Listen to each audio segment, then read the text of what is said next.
2024 অভিজিৎ, দেব, অতনুর ব্যতিক্রমী বছর। গত 3 বছর ধরে প্রতি শীতে তারা তিনজনে মিলে ভিন্ন স্বাদের সিনেমা দর্শকদের উপহার দিয়েছেন।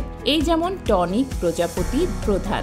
গত বছর প্রজাপতি 2 এর আনুষ্ঠানিক ঘোষণা করেন। সেই সময় জানা গিয়েছিল বাংলাদেশের অভিনেত্রী তাসনিয়া ফারিন দেবের নায়িকা হবে। এরপরই বাংলাদেশে তদানীন্তন সরকারের পতন হওয়ায় পরিস্থিতি বদলে যায়। ভিসার কারণে ভারতে আসা বাতিল হয় ফারিনের। চলতি বছরের শুরুতে এ সিনেমা নিয়ে আবার নতুন করে চর্চা শুরু হয়। উঠে আসে ধারাবাহিক বধূয়ার নায়িকার নাম। যদিও সেই সময় মুখে কুলু পেটেছিলেন জ্যোতির্ময়ী, প্রযোজক ও পরিচালক। টলিউডের প্রযোজক অতনু রায়চৌধুরী, অভিনেতা দেব ও পরিচালক অভিজিৎ সেনকে ব্রহ্মা, বিষ্ণু, মহেশ্বর বলে ডাকা হয়। মঙ্গলবারে তিনজনের মুখেই ছিল চড়া হাসি। সেই হাসির রেশ সামাজিক মাধ্যমেও ছড়িয়ে পড়ে। এদিন পুরো টিম প্রজাপতি 2 সিনেমার শুটিংয়ের বৈঠকে যোগ দিয়েছিলেন।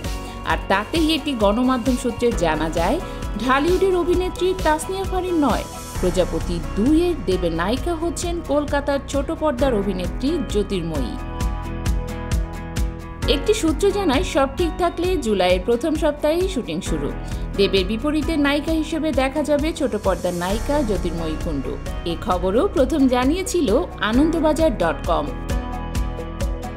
কলকাতার পাশাপাশি সিনেমার শুটিং হবে লন্ডনেও। এদিকে বিশ্বজুড়ে অস্থিরতা। স্বাভাবিক নয় বিমান চলাচল। কি করে বিদেশে শুটিং হবে? সূত্র জানিয়েছে, গতকালের বৈঠকে সেই বিষয় নিয়েই আলোচনা হয়েছে। অতনু, দেব, অভিজিৎ ঠিক করেছেন কলকাতায় তারা প্রথম শুটিং শুরু করবেন। পরিস্থিতি স্বাভাবিক হলে বাইরে শুটিং।